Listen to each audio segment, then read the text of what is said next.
मंदिर में जाएंगे तो राम जी का श्रृंगार केवल पंडित जी करेंगे, या राम मंदिर के जो पंडा होंगे वो करेंगे। देवी के मंदिर में जाओगे तो देवी जी का श्रृंगार पंडित जी करेंगे, या जो वहां पर मठाधीश पीठाधीश जो होंगे वो करेंगे। कृष्ण मंदिर में जाएंगे तो उनका श्रृंगार भी भगवान पंडित ही करेंगे, या वहां का जो पंडा होगा वो करेगा। पर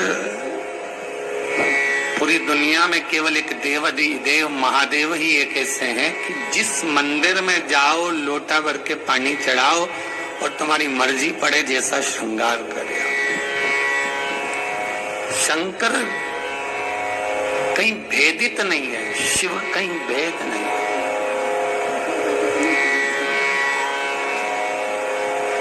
और बड़ी एकाग्रता, बड़ा चिंतन, बड़ा मनन शिव का।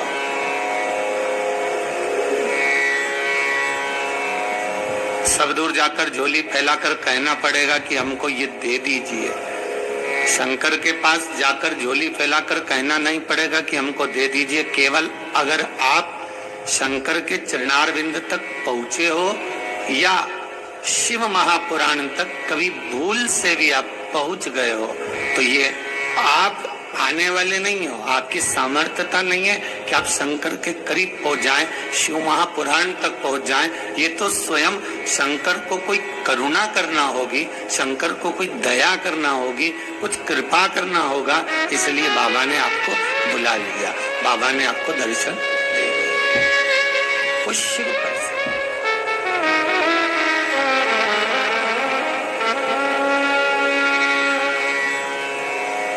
शंकर के दरवाजे पर जाकर अब कुछ मांगना भी मत, वो तो खुद दे देगा। बस जाकर बोल देना कि बाबा ऐसी बात है।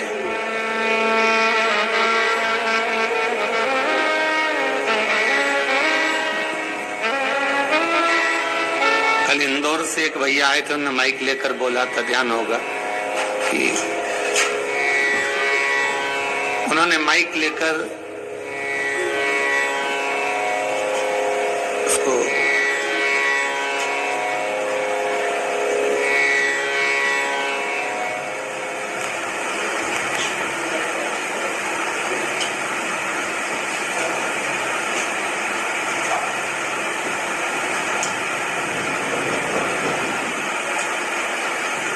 माइक लेकर बोला था कि भाई बाबा छोटा सा बालक है, आईसीयू में पड़ा हुआ था,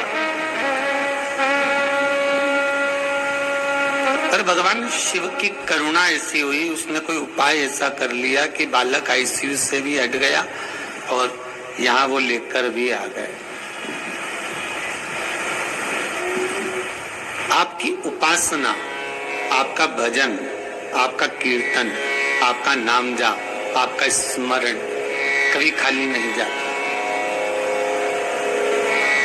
कभी नहीं। तो भक्ति के एक पन्ने पर लिखा हुआ है,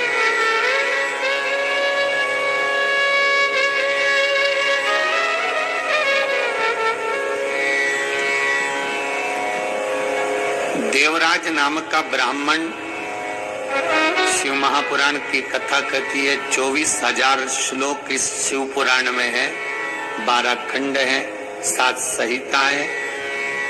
उसमें देवराज का जो चरित्र है, जो देवराज पहले तो सत्कर्मी था, भजनावली था, भगवान की भक्ति में डूबा हुआ था, भगवान का स्मरण में डूबा हुआ था, भगवत नाम में डूबा हुआ था।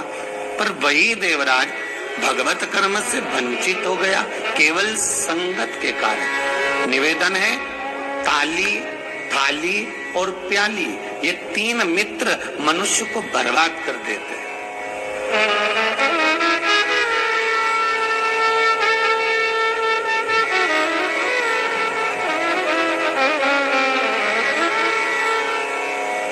एक प्रशंसा करने वालों से दूर रहना, बहुत जल्दी बर्बाद करेंगे ये महाराज।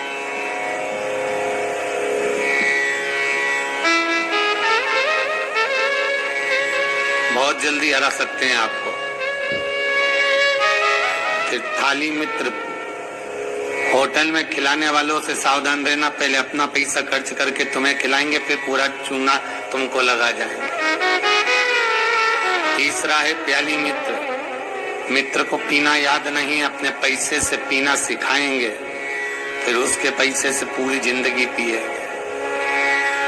ताली, थाली, प्याली, ये 3 मित्र बर्बाद करने वाले। इन मित्रों से बचना बहुत कठिन है महाराज, बहुत कठिन। और अभी जो समय चल रहा है, कलियुग का जो प्रथम चरण चल रहा है, इसमें अगर कोई अच्छा बताने वाला होगा ना, रोकने वाला होगा ना, सतमार्ग बताने वाला होगा, कोई आपको गलत मार्ग से हटाने वाला होगा, तो वो बुरा लगता है। और जो आपको खड्डे में ले जाकर पटक दे, चूना लगा दे, लाखों करोड़ों में नीचे उतार दे, व्यापार व्यवसाय में कहीं ना कहीं ले जाकर गलत काम में तुमको फंसा दे, वो तुम्हें बहुत अच्छा लगेगा। ये कलयुग का जो फेर है, कलयुग का जो क्रम है, वो ये निश्चित कर देता है कि आप उस सतमार्गी ठीक नहीं लगेगा।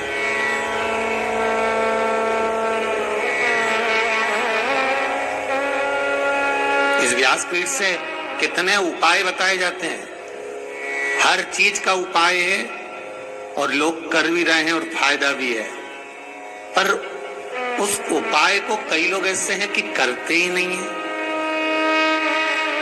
फिर किसी ज्योतिषाचार्य के पास पहुंचे, फिर किसी कहीं जाकर पूछ लिया, कहीं बाबा जोगी आ रहे होंगे उनके पास पहुंच गए, किसी का सिर घूम रिया होगा, माँ गेहूं दाना लेके पहुंच गए, कहीं नारियल लेके पहुंच गए, फिर उनसे जाकर पूछेंगे, बताओ माताजी, बताओ पिताजी, हमको ये हो गया, हमको वो हो गया, और माताजी पिताजी बस तुमसे धन लूट सकते हैं। बताएं क्या? जो शिव है नजदीक में, जो शंकर है करीब में, जो शिव विराजमान है तुम्हारे भीतर, स्वयं जिसकी आराधना राम कर रहे हैं, जिसकी आराधना कृष्ण कर रहे हैं, जिसकी आराधना देवी कर रही है, दत्त कर रहे हैं, और सारे मंडल, नवग्रह, 16 मातृका, पंचलोकपाल, जितने भी देव हैं, 33 कोटि देवता जिसकी आराधना कर रहे हैं, वो शंकर की आराधना करने में अपना क्या जाता है?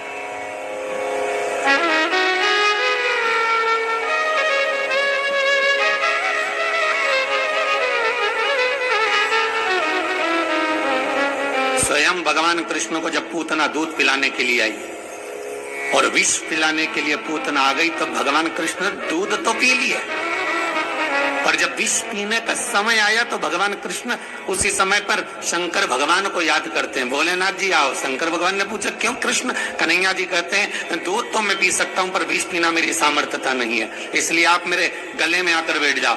भगवान शंकर भगवान कृष्ण के गले में आकर बैठ गए और सारा विष पूतना का पी गए। स्तनों का जो विष था जब शंकर भगवान पिए तो शंकर भगवान को भी चक्कर आ गए। चक्कर आकर नीचे की ओर भगवान गिरे, तब भगवान कृष्ण को लगा करूं क्या? भगवान ने एड़ी का प्रहार करा और मानसी गंगा को प्रकट करा। गंगा का जल शंकर भगवान पर चढ़ाया, तब जाकर भगवान शिव के चक्कर मिटे। इसलिए आज भी उस मंदिर का नाम चकलेश्वर महादेव है।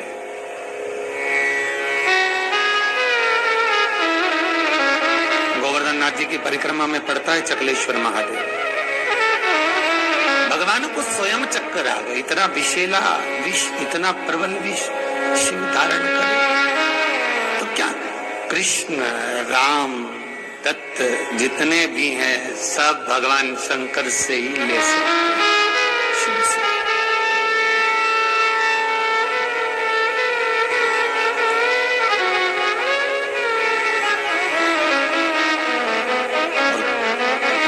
खजाना कम ना होता उसके दरवाजे का, वो लुटाता रहता है। अंबारियों में लुटाया उसने।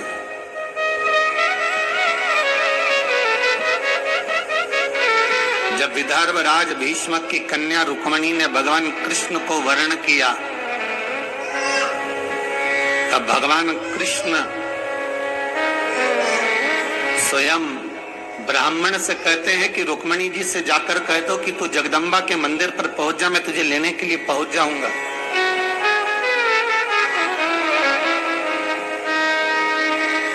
क्योंकि भगवान कृष्ण जानते हैं एक शंकर का मंदिर और एक देवी का मंदिर, ये दो मंदिर के दरवाजे कभी बंद नहीं